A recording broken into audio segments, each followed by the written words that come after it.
Here in the last 3 years or so, I've really spent a lot of time searching for the perfect keyboard and mouse, mainly to reduce strain and fatigue, especially on my wrist. I've really been looking for more ergonomic keyboards especially, and mice as well. And one of the best purchases I ever made was the ErgoDox Easy keyboard from ZSA. If I go to my web browser here, I'll show you a quick picture of the ErgoDox Easy. It's the split keyboard. They come in two different colors, white and black. I actually purchased the black variant of it. If I switch to my desktop here, this is the ErgoDox Easy. This is the one I purchased 2.5 years ago, and I've been using that keyboard ever since. That's actually the keyboard I use for my home computer. Now, earlier this year in 2021, I was moving into this office, and I knew I had paid rent to move in on May 1st. So in April of 2021, I didn't want to get into this office and not have one of these split keyboards for the office as well, because I didn't want to have to take my ErgoDox Easy to my home computer and then to the office computer. I'd have to take it with me every day. So I wanted to buy a second split keyboard from ZSA, and originally I thought I would just buy another ErgoDox Easy, and then I realized that ZSA also has this new keyboard, a newer keyboard than the ErgoDox, a newer design called the Moonlander Mark I. So I thought, you know what, I'll buy the Moonlander for the office, I'll keep the ErgoDox Easy at home, and that's what I've done. This is actually the black variant of the Moonlander Mark I. Anytime you guys see me doing videos in the office, I'm typing on a keyboard, I'm doing it on the Moonlander Mark I. Anytime you guys see me doing anything from home on a keyboard, I'm doing that on the ErgoDox Easy. Now, I've done a couple of videos on both the ErgoDox and the Moonlander in the past. I did unboxing videos on both keyboards when I first purchased them, but people want to know how I'm getting along with them because I haven't really done any kind of a revisit, on what my thoughts are, having spent about 6-7 months now with the Moonlander and about 2.5 years with the ErgoDox. And my thoughts on it is I love these keyboards. I could never go back to using a normal keyboard again. There's just so many advantages. Now, in my opinion, the biggest advantage of using these split keyboards is the fact that they are split keyboards. If I switch back to my desktop and I've got the Moonlander in front of me, what is the advantage of the split design versus your standard keyboard that's not split? Well, split keyboards allow you to position each half of the keyboard where it makes sense for you, depending on really your size, your frame. Typically, the best placement for a keyboard as far as these split keyboards would be going about a shoulder width apart, because when you're shoulder width apart, your hands are out like this, it really opens your chest up and really forces you to have correct posture. It makes you much more relaxed as far as posture, where on a standard keyboard where all the keys are kind of close together and of course your hands are close together, you naturally kind of lean into it and you're naturally kind of hunched over that keyboard.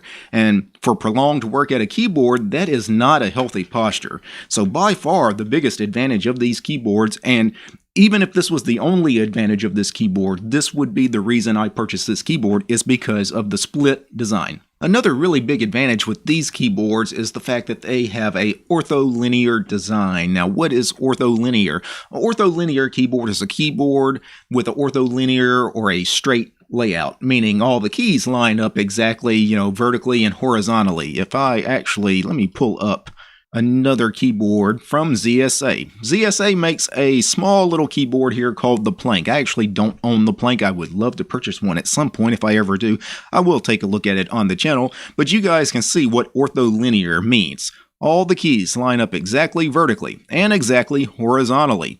That is ortholinear. Now, the ErgoDox Easy and the Moonlander Mark I are not strictly ortholinear. They're more what ZSA refers to as columnar, because they're only ortholinear in the vertical position, not in the horizontal position. If I switch back over to my desktop, you can see the keys line up perfectly vertically. Just straight vertical lines. But horizontally, there is a little bit of a difference. It's not straight across, right? So that is the difference between ortholinear and columnar. But honestly, when we're talking about being ortholinear, the most important ortholinear aspect is that vertical aspect, because it never made sense. If you actually take a look at a standard 110 key keyboard, For example, take ASDF on the home row of a keyboard, and then the keys directly above it are not actually directly above it. Q, W, E, and R, which you would use the same fingers, A, S, D, F, to actuate those keys. Why do you have to stretch so far to get to Q, W, E, and R? Why are they so far offset? Well, of course, this is not a problem on a keyboard like the Moonlander or the Ergodox, because A, S, D, F, Q, W, E, R are exactly on top of each other. And that really is the advantage of an ortholinear or a columnar layout, is the fact that it's less fatigue, less stress for you having to reach certain keys. So that really in itself is another big selling point for these kinds of split keyboards and these ortholinear keyboards. Now, one aspect of these keyboards that initially when I purchased them, I didn't know I'd like, but I've grown to love, and that's the thumb clusters. If I go back to that picture of the Ergodox has 6 keys on each thumb cluster, so each thumb has 6 keys that they can actuate. On the Moonlander, slightly different. They've reduced the number of keys on the thumb cluster from 6 to 4, and for me, that's a minor difference because honestly, I've got small hands, and I never could actually use all 6 keys on the Ergodox, especially that one right there and that corner right there. It would require me to adjust my hands in a weird way to reach that key anyway, so I never really use that key, or I would assign it a key that I never typically use, like the print screen key or the insert key, some random key on a keyboard that you probably hit 3 times a year, right? I would always assign that to something weird like that. But I never really used that key anyway, so for me, the Moonlander only having 4 keys, and the 4 keys actually being slightly bigger rather than on the Ergodox where you have 2 big keys and then 4 smaller keys. I think I like the Moonlander's thumb cluster a little better, but again, that's for me with my hands. For those of you with bigger hands, you may enjoy the fact that you've got more keys on the thumb clusters with the Ergodox. One of the things I noticed right away when I first started using the Ergodox was I had been typing wrong all of my life. If I switch over to the screen here, and this is the Moonlander in front of me, but the Ergodox was the first keyboard I bought, but they have similar thumb clusters.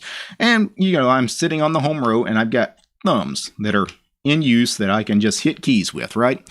And on a standard keyboard, I realized I had never actually used one of my thumbs. I'd always use the thumb on my left hand, never the thumb on my right hand. And that thumb, all it did was hit the space bar. The other thumb just never did anything. So I had one finger on one hand that never actually did anything while I was typing. It was just a wasted digit, right? That's no longer the case. By switching to these kinds of keyboards with these thumb clusters, I'm actually forced to do something with all 10 fingers now, where before, again, I was just kind of wasting one thumb. Another huge advantage of these keyboards are the fact that they're mechanical keyboards. And for those of you that haven't typed on a mechanical keyboard, I know many of you guys have never ventured into mechanical keyboards. It seems like it's scary or it's kind of nerdy. In many cases, the keyboards themselves are expensive. And to be honest, the Moonlander and the Ergodox are both very expensive mechanical keyboards. I get that. But once you start using them, you realize they're so much better than your traditional keyboards. Your traditional standard keyboard, you press the keys and they're squishy, they're spongy. Sometimes you have to guess, did I press the key? Did I not press the key? On a mechanical keyboard, each key press is distinct and tactile. And you've got many different switches from many different manufacturers that you can swap out. Some switches take more pressure to actuate than others. So if you're a really heavy typer, you may want a different kind of switch than somebody that's a really light typer. Now, some switches also make a louder tactile noise than others. So some people like the really loud clicky switches. Some people want silent switches. And again, it's going to depend on what kind of environment you're working in. If you are mainly typing at home in a bedroom with your spouse, you probably don't want the really loud clicky switches. You probably want silent switches. But some people, if they're alone in an office like I am, I like having some click. I don't like the really loud click, but I like a little click because, again, I want that distinct tactile noise that kind of reaffirms, yes, I actually did press that key. And since I mentioned changing out key switches, I should mention that on many brands of mechanical keyboards, changing the key switches is a lot of work. On some brands, changing the key switches actually involves soldering because the switches themselves are soldered to the board, which means if you have to change switches, you have to desolder and then resolder these new key switches that you put in place. And not everybody has a soldering iron. Not everybody knows how to do that kind of work. And sometimes doing that kind of work on your mechanical keyboard will actually void the warranty. That's not the case on the ZSA keyboards because on both the ErgoDox and the Moonlander, the switches, they're not soldered in place. They're just popped in place. There's a little tool, almost like a little tweezer tool that you can get in there, pop the keycap out, it just pops out, very easy. And then you put the new one in place and just press it in place, and it's very easy to swap out switches. They're hot swappable, right? You can do this again in seconds if you're just changing one switch. Even if you're changing the whole keyboard, you're talking about maybe a 5-minute process of swapping out all the switches on the keyboard. Now, a neat little bonus feature of both the ErgoDox and the Moonlander is the fact that both of them have these tilt arms, these little arms that you can adjust to change the tilt. And let me show you on the ErgoDox here. The ErgoDox has 2 tilt arms on the inside, nothing on the outside. On the Moonlander, you have 2 tilt arms on the back. And you also have adjustable thumb cluster keys as far as they have some slight adjustment. There's a bolt here that you can adjust the thumb clusters on the Moonlander, where the ErgoDox, the thumb clusters are part of the board and there's no hinge or anything. They can't move. Now, I'll call this like a bonus feature, the tilting feature of these keyboards, because I don't think most people will ever use them. Most people have never tilted a keyboard ever in their life, right? They just sit it flat on the desk, and that's what most people are going to do with both the ErgoDox and the Moonlander anyway. Again, it's just a bonus feature there for those that want to play with it. Another nice bonus feature for both these keyboards is the wrist rests. Now, the earlier keyboard is the ErgoDox, and initially the ErgoDox did not come with like a built-in wrist rest. You see, there's no wrist rest attached to the keyboard. What they did was they sold you these extra rubber wrist rests that actually sit in front of the keyboard. So, it just sits right there in front of you on the desk, basically.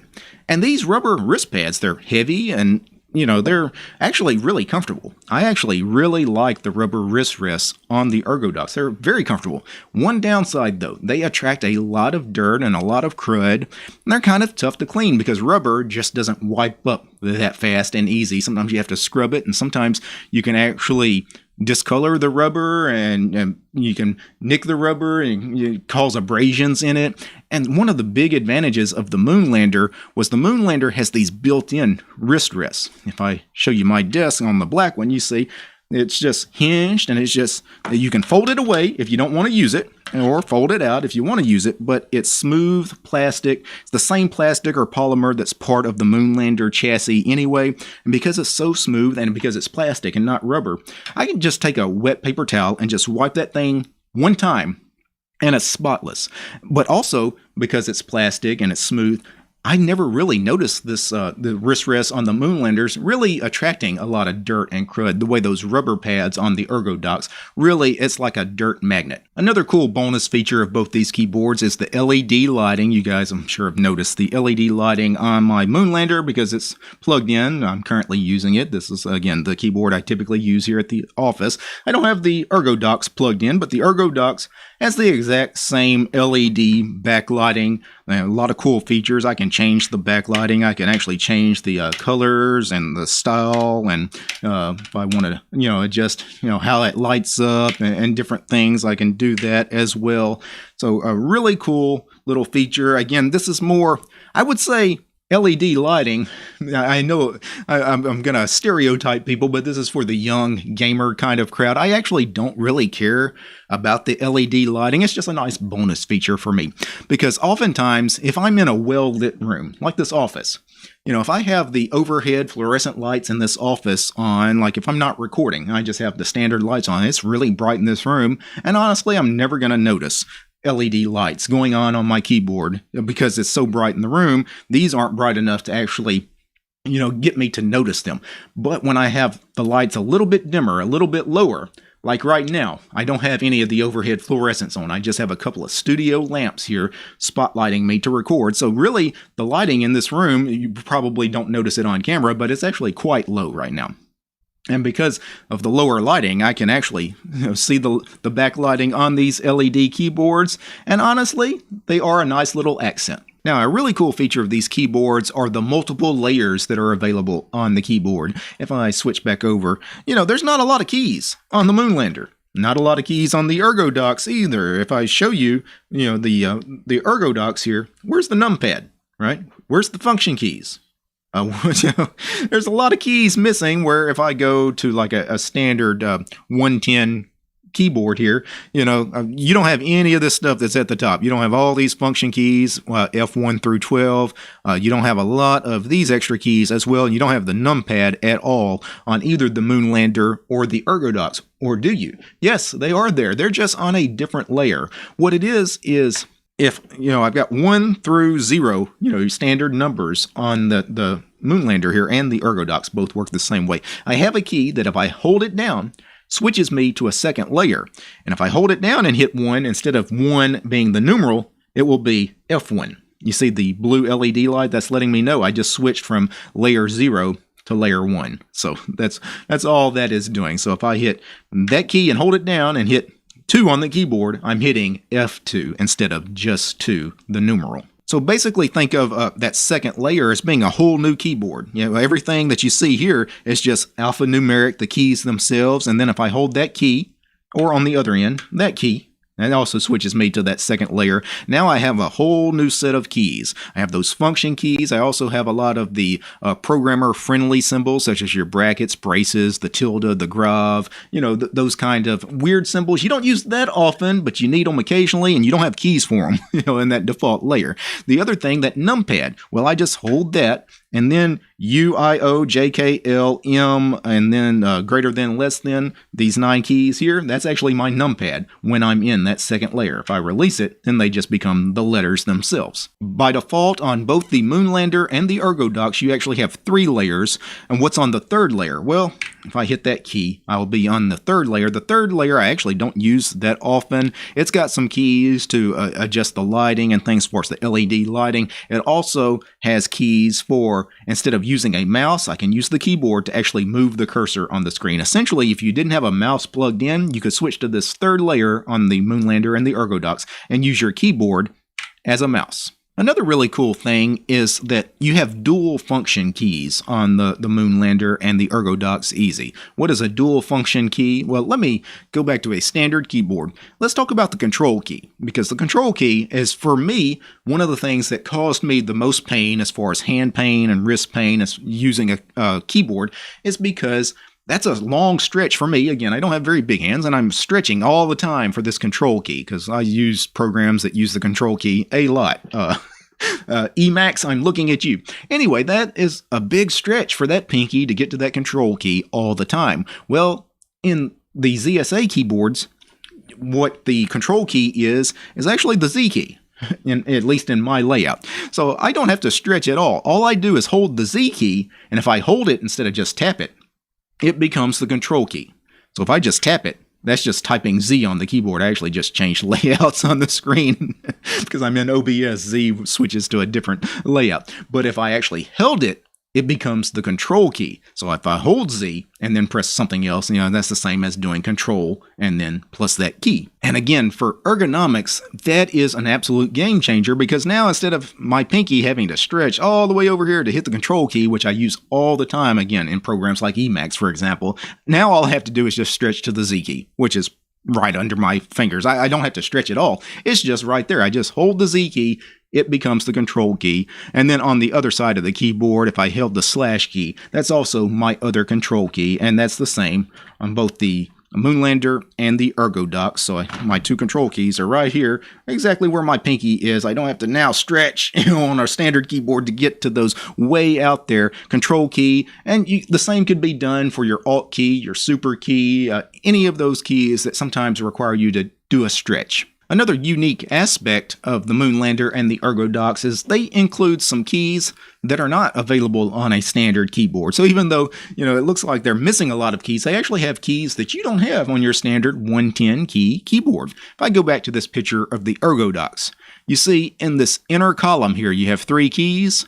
And these typically by default, until you change them, unless you change them, are keys hyper and meh. Yes, that's hyper and then meh. M-E-H. What are the hyper key and the meh key? Meh is super alt plus control.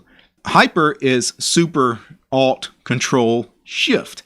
Now, what kind of crazy key binding would you ever use where you needed something to be set to super alt control shift plus another key? Well, you'd never use that, not on a standard keyboard, but again, you're not limited the way you are on a normal keyboard. So you have these extra modifier keys, these 2 extra modifier keys that you don't have on your standard keyboard, and that's really great, especially for those of you that use a ton of different key bindings, especially those of you on Linux and you're using tiling window managers. It's very easy to run out of key bindings using your standard modifier key, which is typically either super or alt, and at some point, maybe you use both super and alt, and you've run out of key bindings that you can set to those keys. Well, now you have both hyper and meh available. Now, I mentioned earlier that both the ErgoDox and the Moonlander use open source software to flash the firmware, and this open source software is called QMK. It's available over on GitHub. You can go take a look at the source code if you want. But there's a graphical configurator tool on the ZSA website that's really nice. So I'm on the ErgoDox page here, and if I go to graphical configurator, try it out. And let this page load, and I guess instead of taking us directly to the ErgoDox configurator, we get a screen, which keyboard are we configuring, Moonlander, ErgoDox, or the Planck Easy. Let's say we're configuring the ErgoDox, and we get a visual representation of a ErgoDox keyboard with all the default keys. It'll tell us exactly what the key does when it's tapped, what the key does when it's pressed. For example, Z. If I right click, you can see when tapped, it's just a Z. When held, it's left control. Now you can adjust these keys. You can actually change them to anything you can imagine. I would just go over here to modify layout. I get into a different kind of mode where we can actually change the keys. Then later you can download this layout. And what it does, it saves a file locally to your system. And then you use a piece of free and open source software called Wally. Wally is actually available in the Arch user repository, I believe. I'm pretty sure I downloaded it from there. Wally is also available on the ZSA website. It's a graphical program that you just open up and you tell it where the location of that layout you saved to your computer is, and it just flashes the firmware on your keyboard. Super easy. There's also a command line version of Wally, which is typically what I use. I just open a terminal, I type Wally-CLI space, and then the path to that layout file that I saved on my computer. And again, boom, super easy, really easy to change your layouts and change layers and everything else. And you can change anything you want to change about these keyboards because they're programmable, so the possibilities are endless in what you want to do with these things. And since I mentioned that you can change everything about the keyboard, one of the things is a lot of you guys are probably thinking about eventually switching away from QWERTY to other layouts like Dvorak or Colemak or things like that. And honestly, when you purchase your ErgoDox or your Moonlander, that's a perfect time to go ahead and make that switch because honestly, these keyboards are so different than a standard keyboard anyway. Even if you use the QWERTY layout, you're going to have to learn how to type again because of the thumb clusters. It's a little weird. It's going to take you 2-3 weeks to really get comfortable with this keyboard anyway. So it's a perfect time to go ahead and make that switch from QWERTY to Dvorak or Colemak or whatever it is you're interested in switching over to anyway, because again, you're going to have to learn how to type anyway.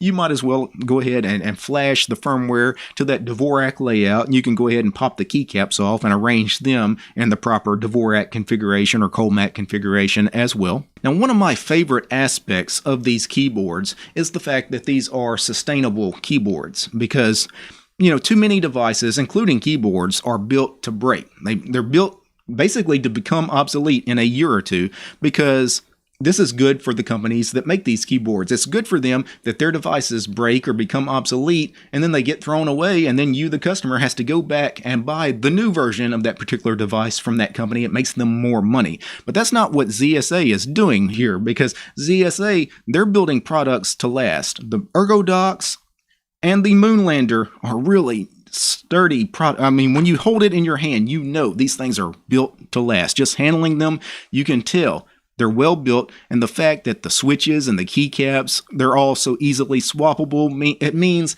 that these things are less likely to break in a major way as far as they no longer work, because if it's just a problem with a keycap or a key switch, they're hot swappable. It means longer lasting life for your keyboards, and thus it's just better for the environment, and I really appreciate that from a company. Now, one of the questions I've been getting from a lot of you guys is, which one do I prefer? The ErgoDox, which I use at home, or the Moonlander, which I use at the office? And this is a tough question because honestly, there's not a lot of difference between these two keyboards. Let me quickly highlight some of the differences again. The ErgoDox weighs a little more. If I switch back to this layout, the ErgoDox versus the Moonlander weighs a little more, even though the ErgoDox doesn't come with a built-in wrist pad. Now, if you throw in the really heavy rubber wrist pad, the ErgoDox actually is going to have quite a bit more weight than the Moonlander. Because of that, the ErgoDox is not really as portable as the Moonlander. The Moonlander, because it folds away the wrist rest, it's a little bit smaller than the ErgoDox keypads. And plus, the Moonlander comes with a carrying case that you can quickly fold this thing up, store in a carrying case, and then, you know, if it was a situation where you needed a portable keyboard, the Moonlander is probably the best choice to buy. For me, I'm not really moving these keyboards. The ErgoDox stays at home. The Moonlander stays here. So it's not a big deal for me. The ErgoDox, I mentioned, has more thumb clusters as far as keys on the thumb cluster. 6 keys on each thumb cluster, where the Moonlander only has 4 keys. Again, for me, that's not a big deal. It doesn't make much of a difference for me typing. For some of you, it may make a big deal, so that might be a deciding factor in your choice as far as which one to buy. The Moonlander also has smaller keys on the thumb cluster, slightly smaller keys compared to the big keys on the ErgoDox. Also, the keys on the outside columns here, the very far outside, these are bigger keys on the ErgoDox compared to those same keys on the Moonlander. You can see on the Moonlander, they're just your standard keycaps, standard size keycaps, where they're double-sized keycaps on the ErgoDox. So of course, that makes the Moonlander, again, a little smaller than the ErgoDox. So overall, I mean, which one do I like more?